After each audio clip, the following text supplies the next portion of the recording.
اسلام میں اس کی سزا بہت سخت ہے. کرنے والا اور جو یہ کام کروا رہا ہے دونوں کو کیا کر دو؟ بولو نا بھائی, قتل کر دو. تو کرنے والے کی سزا بھی قتل نبی نے فرمائی, اور جس کے ساتھ کیا جا رہا ہے اس کی سزا بھی کیا ہے؟ قتل ہے. تو اس لیے حکومت سے ہمارا مطالبہ ہے قرار واقعی سزا ملنی چاہیے, اور ان کی سزا ڈبل ہونی چاہیے ان جیسے لوگوں کی, اس لیے کہ دین کا لیبل لگا کے کیا کر رہے ہیں؟ جرم کر رہے ہیں. میں نے اس لیے دیر سے بیان کیا, مجھے صحیح صورتحال پتہ نہیں چل رہی تھی ہوا کیا ہے. میں اسی سے دھوکے میں آیا تھا, میں نے کہا شاید سچ بول رہے ہوں کہ قرآن پہ ہاتھ رکھ کے کون جھوٹ بولتا ہے. وہ ان لوگوں پہ بھی کوڑے پڑنے چاہیے جو معاشرے میں لڑکوں سے بدفعلی کو پروموٹ کر رہے ہیں. Get to like, comment, share and subscribe to Mufti Tariq Masood, famous scholar. یہ جو ایک اسکینڈل چل رہا ہے آج کل, ایک مدرسے کی کسی مولانا صاحب کا بچے کے ساتھ بدفعلی کے بارے میں, تو یہ جو اسکینڈل سامنے آیا ہے مدرسے کے مولانا صاحب کا, ان کے بارے میں جو اطلاعات آئی ہیں وہ یہ ہیں کہ یہ ایک بار نہیں, ان کو درجنوں بار محترم کو تنبیہ کی گئی تھی اور ان کی کمپلینس کی گئی ہیں, اس کے باوجود بھی یہ سدھرے نہیں ہیں. تو ایسی صورت میں شرعی گواہوں کے ساتھ عدالت میں کیس چلنا چاہیے اور عبرتناک سزا ملنی چاہیے. اور اگر شرعی گواہ نہیں ہیں تو جو بھی جدید ذرائع ہیں کسی حقیقت تک پہنچنے کے, ان کو بھی استعمال کیا جا سکتا ہے, جو ریکارڈنگ دنیا دیکھ رہی ہے. لیکن اس میں ایک بات کا ضرور خیال کرنا چاہیے کہ سزا لازمی ملنی چاہیے ایسی صورت میں جب ایک چیز کیا ہو گئی ہے, ساری دنیا کے سامنے ظاہر ہو گئی ہے. اور ظاہر بھی کیوں ہوئی ہے؟ اس لیے ظاہر ہوئی ہے کہ اطلاعات یہ ہیں جو ہمارے جو بھی ذرائع تھے جہاں سے ہم نے معلومات حاصل کرنے کی کوشش کی, کہ ایک بار نہیں, یہ بار بار بار بار تنبیہ کی گئی ہے, بار بار تنبیہ کی گئی ہے, بار بار بتایا گیا ہے. کمپلین تھانے تک میں لوگوں نے جا کے بتایا کہ بھئی یہ صاحب یہ حرکتیں کر رہے ہیں. تو ایسی صورت میں تو بہت پہلے کارروائی ہو جانی چاہیے تھی, کیونکہ یہ جرم آہستہ آہستہ کیا ہوتا ہے؟ پھیلتا ہے. یہ ایک آدمی کا پرسنل مسئلہ نہیں ہے, یہ جہاں اس طرح کے بندے ہوں گے 10 لوگوں کو اس بیماری کے اندر مبتلا کریں گے. لوط علیہ السلام کی قوم میں جو بیماری پھیلی ہے اچانک تھوڑی سب سارے اس طرح کے ہو گئے تھے. پہلے ایک آدمی نے دوسرے کو خراب کیا, دوسرے نے تیسرے کو, تیسرے نے چوتھے کو, ہوتے ہوتے پوری قوم اس جرم کے اندر مبتلا ہو گئی. تو اس لیے اسلام میں اس کی سزا بہت سخت ہے. رسول اللہ صلی اللہ علیہ وسلم نے فرمایا, عبداللہ بن عباس کی حدیث ہے ترمذی کی, نبی صلی اللہ علیہ وسلم نے فرمایا جب تم 2 مردوں کو یہ کام کرتے ہوئے دیکھو تو آپ نے فرمایا فقتلوا الفاعل والمفعول, کرنے والا اور جو یہ کام کروا رہا ہے دونوں کو کیا کر دو؟ بولو نا بھائی, قتل کر دو. تو کرنے والے کی سزا بھی قتل نبی نے فرمائی, اور جس کے ساتھ کیا جا رہا ہے اس کی سزا بھی کیا ہے؟ قتل ہے.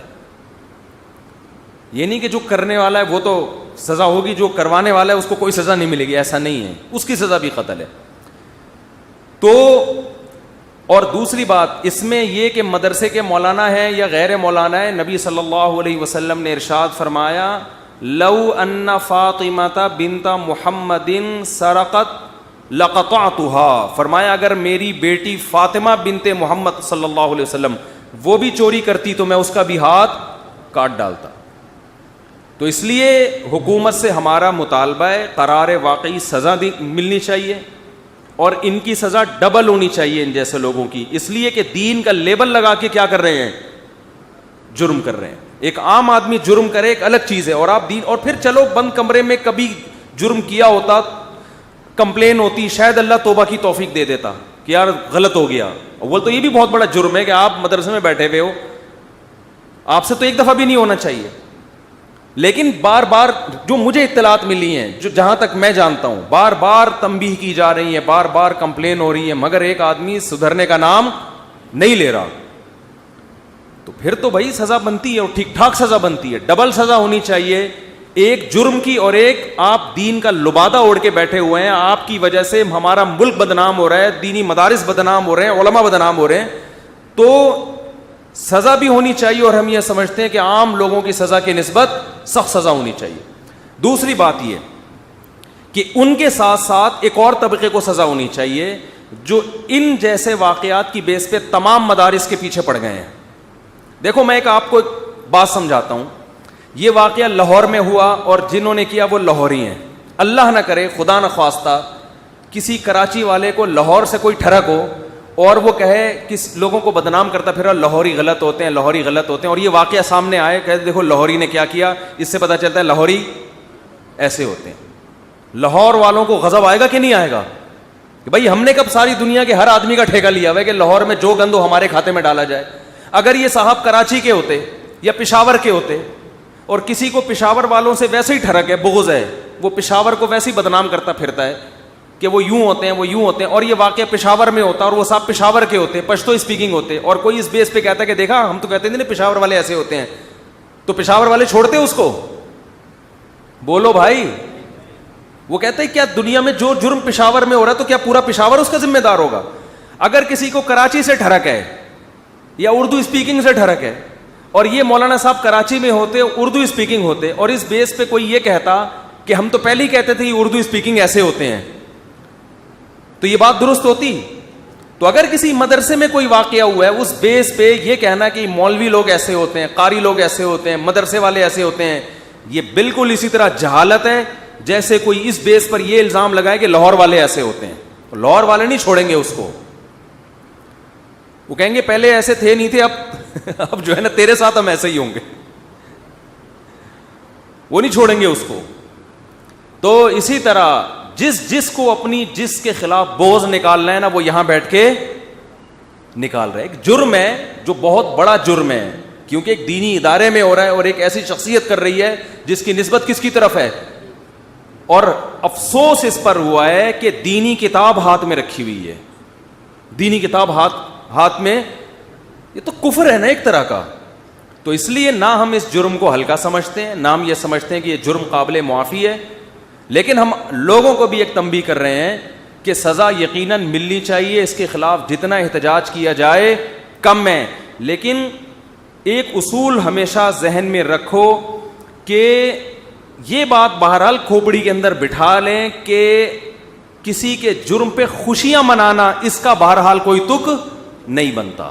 یہ یہ غم کا ایک سبب ہے یہ کام جو ہوا ہے, لیکن بعض لوگوں کا ایٹیٹیوڈ سے اور ان کے انداز سے ایسا لگ رہا ہے کہ ان کے خوشی سے نا یہ پاگل ہو رہے ہیں کہ دیکھو ایک آدمی کا جرم اچھالنے کا ہمیں موقع مل گیا. تو چاہے کوئی لبرل آدمی کرے بلکہ کوئی غیر مسلم بھی کرے, اگر کسی کا پرسنل ہے تو شریعت میں پردہ ڈالنے کا حکم ہے, لیکن اگر جرم پھیل رہا ہے متعدد, جیسے کہ یہاں تھا, یہ تو پھیل رہا تھا نا باقاعدہ, اور محترم کو تنبیہ بھی کی گئی ہے بار بار, اور پھر پہلا بیان قرآن پہ ہاتھ رکھ کے جھوٹ بول رہے ہیں کہ مجھے جناب وہ نشہ کرایا گیا تھا. قرآن پہ ہاتھ رکھ کے آپ, میں اسی سے دھوکے میں آیا تھا, میں نے کہا شاید سچ بول رہے ہوں کہ قرآن پہ ہاتھ رکھ کے کون جھوٹ بولتا ہے. وہ پھر بعد میں لوگوں نے اور ویڈیوز بھیجی, پتہ چلا کہ یہ سب ڈرامہ ہے نشے وشے کا. تو اور یہ جو ملک میں یہ انارکی پھیل رہی ہے نا, چاہے وہ ریپ کے واقعات ہو, بچیوں کے ساتھ ریپ کے واقعات, یا وہ جو ہائی وے پہ ہوئے خاتون کے ساتھ واقعہ, ہم بار بار گورنمنٹ سے مطالبہ دیکھو جرم کہیں بھی ہو سکتا ہے, مدرسے میں بھی ہو سکتا ہے, یونیورسٹی میں بھی ہو سکتا ہے, کالج میں بھی ہو سکتا ہے. آج تک کوئی یہ مطالبہ نہیں کرتا کہ کالجوں کو بند کیا جائے. ہم نے کبھی نہیں کہا کہ یونیورسٹی کو بم سے اڑا دو یا بند کر دو, ہم نے کہا کو ایجوکیشن سسٹم کو بولو ختم کرو. تو جرم کے اسباب پہ غور کرنا چاہیے کہ اسباب کیا ہیں, ان اسباب کو ختم کرنے کی بات کرنی چاہیے. ان اسباب میں ایک بہت بڑا سبب شرعی سزاؤں کا نافذ نہ ہونا. صحابہ کے دور میں مرد سے بدفعلی کرنے والے دونوں کو کیا کیا جاتا تھا؟ قتل. اور حضرت علی رضی اللہ تعالی عنہ نے آگ میں جلانے کا حکم دیا تھا, کیونکہ صحابہ میں یہ مرض بالکل بھی نہیں تھا, وہ لوگ جلدی نکاح کے عادی تھے. یہ ساری بدماشیاں دیر سی شادی کے نتیجے پیدا ہوتی ہیں. میرا ایک بیان تھا 2-2.5 سال پہلے, میں نے اپنے ایڈمن سے کہا وہ بیان دوبارہ چلاؤ, ابھی دوبارہ چلائیں گے انشاءاللہ. وہ بیان میرا یہ تھا کہ آپ اس قسم کے جرائم کی اگر تہ میں جائیں گے نا, چاہے وہ لڑکوں سے بدفعلی ہو یا ریپ کے واقعات, ان کی آپ جب گہرائی میں جاؤ گے نا تو آپ کو کہیں نہ کہیں نکاح میں رکاوٹ, حلال میں رکاوٹیں, اس کے پیچھے یہ عنصر لازمی نظر آئے گا. جس معاشرے میں حلال میں رکاوٹ ہو وہاں حرام کاریوں کے دروازے کھلتے ہیں. اور نیچر سے بغاوت کی سزا بہت سخت ملتی ہے. نیچر نہ کسی کی داڑھی کو دیکھتی ہے نہ کسی کی پگڑی کو, یہ ذہن میں رکھو. ہماری سب سے بڑی بھول یہ ہے, ہم یہ سمجھتے ہیں کہ جس آدمی نے پگڑی پہن لی, داڑھی رکھ لی, اب اس میں شہوت ختم ہو گئی. یہ ناممکن ہے. یہ روٹی کی طرح ہے, بھوک لگے گی آپ روٹی کھاؤ گے, حلال کا انتظام نہیں ہوگا تو بہت پرہیزگار لوگ تو بچا لیں گے اپنے آپ کو. نارمل طبقہ کہاں مائل ہوگا؟ گناہوں کی طرف مائل ہوگا. جن علاقوں میں بھی لڑکوں سے بدفعلی کی بیماری ہے نا, وہاں دیر سے شادی کا رواج ہے. آپ سرچ کر لیں. اور دیر سے کیوں؟ وہاں نکاح کو مشکل بہت بنایا ہوا ہے. اور ایک شادی کا رواج یہ بھی اس کا ایک ذریعہ ہے. بہت سے لوگوں کی بیویاں ہو جاتی ہیں بوڑھی اور وہ خود ہوتے ہیں جوان. اب وہ نہیں صبر کرتے, غلط کرتے ہیں. ہم تو کہہ رہے ہیں صبر کرو, لیکن ایک شریعت نے اور بھی تو حل بتایا ہے نا. او بھائی یہ دیکھو, عورت جلدی بوڑھی ہوتی ہے, مرد دیر سے بوڑھا ہوتا ہے. اب وہ کیسے صبر کرے گا؟ ہر ایک میں ایک جیسا تقویٰ تھوڑی ہوتا ہے. پھر بھی ہم کہتے ہیں اگر وہ جرم کرے تو اس کو مارو, کوڑے مارو, اس کو سزا دو. یہ کوئی عذر نہیں ہے کہ جی میری بیوی بوڑھی ہو گئی تھی تو میرے لیے گناہ حلال ہو گیا. یہ تو کمارے کے لیے حلال نہیں ہے, تو میرڈ کا آدمی کے لیے کہاں سے حلال ہوگا؟ لیکن ہم کہتے ہیں کہ گورنمنٹ نکاح کو آسان بنائے تاکہ یہ ٹھڑک معاشرے میں ختم ہو. یہ صرف یہ ہر طبقے میں آپ کو ملے گی ٹھڑک, داڑھی والے میں بھی, بغیر داڑھی والے میں بھی. جہاں نکاح مشکل ہوگا وہاں یہ برائیاں معاشرے میں پھیلیں گی. اس کا تعلق داڑھی یا بغیر, میں اکثر بیان میں ایک بات کہتا ہوں, لوگ کہتے ہیں داڑھی والا ہو کے یہ کام کر رہا ہے, داڑھی والا ہو کے یہ کام کر رہا ہے. داڑھی کا اس ٹھڑک سے کیا تعلق ہے بھائی؟ داڑھی کا جو ہے نا, جو ایک نیچر ہے انسان کی, جب وہ حلال نہیں. لوط علیہ السلام کی قوم کو جب بدفعلی کی عادت پڑ گئی ہے, پھر تھوڑی ان کو نکاح میں رغبت ہے. تو جن کو لڑکوں سے بدفعلی کی ایک دفعہ عادت پڑ جائے پھر ان کو نکاح میں رغبت نہیں رہتی. تو اس عادت سے پہلے ضروری ہوتا ہے کہ اس کمبخت کو لائن پہ لگا دو. آپ اس عادت پڑنے سے پہلے اس کو آپ ٹھکانے لگا دو, یہ انسان کا بچہ بن کے زندگی گزارے گا. لیکن ہمارے معاشرے میں اس کی فکر نہیں کی جاتی, بگڑ جاتے ہیں. کتنی عورتیں, جب تو میں فون سننا چھوڑ دیے, بہت کم سنتا ہوں, جو اپنے میاں کے بارے میں بتاتی ہیں کہ ہمارا میاں لڑکوں میں دلچسپی لیتے ہیں, ہم کیا کریں. اب ہم ان عورتوں کو اگر طلاق کا مشورہ دیں تو کہاں جائیں گی؟ کوئی طلاق یافتہ سے کوئی شادی نہیں کرتا. ایسے وہ میاں برداشت کر رہی ہیں اپنا کہ یار نان نفقہ تو مل رہا ہے یہاں سے ہمیں. تو جہاں معاشرے میں فطرت سے بغاوت ہوگی, اگر مدرسے میں بغاوت ہو رہی ہے تو مدرسے میں جرم پھیلے گا, یونیورسٹی میں ہو رہی ہے تو یونیورسٹی میں جرائم پھیلیں گے. اس کا تعلق داڑھی ٹوپی پگڑی سے نہیں ہے. فطرت نہ داڑھی دیکھتی ہے, نہ ٹوپی اور نہ پگڑی. دیکھو عیسائی پادریوں نے کیا کیا ہے, انہوں نے کہا ہم دین کی خدمت کریں گے. عیسائی پادریوں میں جو رہبانیت آئی نا کہ ہم دین کی خدمت, اور خدمت کے چکر میں شادی وادی انہوں نے چھوڑ دی. آپ جائیں, میں نے عیسائی ایریاز میں سروے کیا, میں ہوائی فائرنگ نہیں کر رہا, عیسائی علاقوں میں گیا ہوں, ان سے میں نے پوچھا پادری صاحب کہاں ہیں؟ فرار ہو گئے. کیوں؟ لڑکے کے چکر میں, لڑکے کے ساتھ پکڑے گئے تھے. میں نہیں کہہ رہا سارے پادری ایسے ہوتے ہیں, کوئی لڑکی کے ساتھ پکڑا گیا, کوئی وہ جو دین کی خدمت کے چکر میں حضرت کا ارادہ تھا کہ ہم نے نکاح نہیں کرنا, وہ چکر کیا پڑ گیا؟ مہنگا پڑ گیا. تو شادی کر لیتا تمیز سے تو ان چکروں میں نہ پڑتا. آپ کہیں گے بہت سے شادی شدہ ان چکروں میں پڑے ہوئے ہیں. یہ وہ ہیں جو چکروں میں پہلے پڑتے ہیں پھر بعد میں جا کے شادی کرتے ہیں, پھر بعد میں نہیں یہ برائیاں چھوٹتی. تو حکومت کے ذمے دو کام ہیں. ایک کام کہ سب سے پہلے تو نکاح کو جلد سے جلد نکاح کو پروموٹ کرے, آسان بنائے, جہیز کے خاتمے کی مہم چلائے, اور کنواروں سے, میں نہیں کہہ رہا کہ کنواروں کی ڈنڈے مار مار کے شادی کرائیں, ان سے کم از کم پوچھ گچھ ہو, کیوں قوم کی کسی ایک بیٹی کو سہارا کیوں نہیں دے رہے, کسی کی بیٹی کو سہارا کیوں نہیں دے رہے. بھائی یہ بھی ہمارے ملک کی عورتیں, ان کو مرد ان کو اپنے نکاح میں لا کے ان کو سہارا دے گا, تو ہمارے ملک کی عورتوں کا ہی بھلا ہوگا نا اس میں, تو کیوں نہیں کر رہے یہ کام. دوسری بات یہ ہونی چاہیے کہ شرعی سزائیں.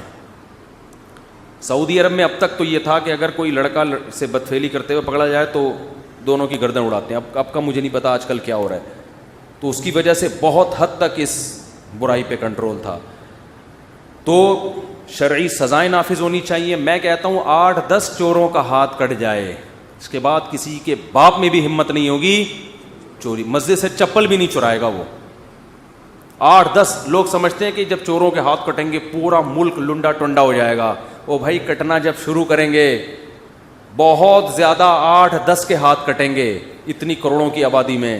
اس کے بعد ہم نے دیکھے ہیں نا جہاں اس طرح کی چیزیں ہیں, سعودی عرب میں آپ دیکھ لو, سونے کی دکانیں لدی ہوئی ہوتی ہیں.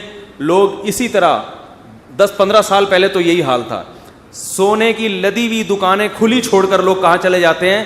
نماز. کسی کی ہمت نہیں ہوتی کہ ایک کوئی بندہ وہاں سے کسی خاتون کا اٹھا لے وہاں سے, کیونکہ اس کو پتا ہے کیمرے لگے ہوئے ہیں, ذرا سا ٹریس ہو گیا تو فوراً کیا جائے گا, ہاں ٹنڈا ہو کے گھر واپس آؤں گا میں. ہمارے ایک جاننے والے ڈاکٹر تھے, انتقال ہو گیا, اللہ مغفرت فرمائے, ان کا کام ہی یہی تھا وہاں. ہم نے کہا آپ کا کام کیا؟ کہہ رہے ہیں میں چوروں کے ہاتھ کاٹتا ہوں. ٹھیک ہے نا, چاپڑ لے کے بیٹھے ٹڑک, وہ پھر ہاتھ کاٹ کے اس کو سیتے بھی ہے نا تاکہ خون نہ بہے. تو شرعی سزائیں جب زانیوں کو چند کوڑے پڑیں گے اور مردوں سے بدفعلی کرنے والوں کو جب کوڑے پڑیں گے اور 2-4 لوگوں پہ شرعی حد جاری ہوگی تو ویسے ہی یہ برائی انشاءاللہ ختم ہو جائے گی. اور دوسری بات یہ کہ ان لوگوں پہ بھی کوڑے پڑنے چاہیے جو معاشرے میں لڑکوں سے بدفعلی کو پروموٹ کر رہے ہیں. ہمارے بعض لبرل لوگ, سب کی بات نہیں کر رہا, اسمبلیوں میں بعض لوگ ایسے بیٹھے ہوئے ہیں کہ ان کا بس نہیں چل رہا کسی طرح سے معاشرے میں ہم اس کو لیگل قرار دیں. ایسے لوگ ابھی موجود ہیں, ان کی یوٹیوب پہ چینل کھولے ہوئے, انہوں نے فیس بک پہ اس طرح کی باتیں کرتے ہیں. کیا حرج ہے بھائی اگر 2 آدمی آپس میں کر لیں؟ تو ہم اس بے حیائی کے ملک میں اجازت بولو نہیں دے سکتے. اور ان لوگوں پہ بھی کوڑے پڑنے چاہیے جو ایسے چند واقعات کی بیس پر تمام مدرسوں کو اور ہر عالم کو برا بھلا کہتے ہیں. یہ ہر طرح یہ طبقہ ہر فیلڈ میں ہے, ہر جگہ آپ کو ملے گا یہ. تو جیسے کوئی ڈاکٹر یہ کام کرے تو یہ مطلب تھوڑی کہ سارے ڈاکٹر برے ہیں, میڈیکل کالجز سارے بند کر دو. کیسی جہالت والی باتیں ہیں. اس طرح کے میسج چلا رہے ہیں, ویڈیو بنا رہے ہیں, جن کو ویسے ہی علماء کے خلاف بغض ہے نا, وہ ویڈیو بنا کے ڈال رہے ہیں. ہم کہتے ہیں ان کو سزا ملنی چاہیے, ڈبل سزا. ایک اس کی کہ یہ دین کی طرف ان کی نسبت ہو کہ یہ اس طرح کیوں کر رہے ہیں, اور ایک سزا ان کے جرم کی ملنی چاہیے. تو یہ تو میری کچھ باتیں آپ کے سامنے رکھنی تھی. میں نے اس لیے دیر سے بیان کیا, مجھے صحیح صورتحال پتہ نہیں چل رہی تھی ہوا کیا ہے. لوگ ایک دم شروع ہو جاتے ہیں نا تبصرے کرنا, تو اس سے بعض دفعہ بے گناہ لوگ بھی ذلیل ہو جاتے ہیں. کوئی سازش بھی ہو سکتی ہے, تو فوراً تبصرہ نہ کیا کریں, تھوڑا ٹھہر جایا کریں کہ ہو کیا رہا ہے. مفتی صاحب کے یوٹیوب چینل کو سبسکرائب کیجیے اور ان کے تازہ بیانات کے ذریعے اپنی علمی, اصلاحی اور فکری آبیاری کرتے رہیے. جزاکم اللہ.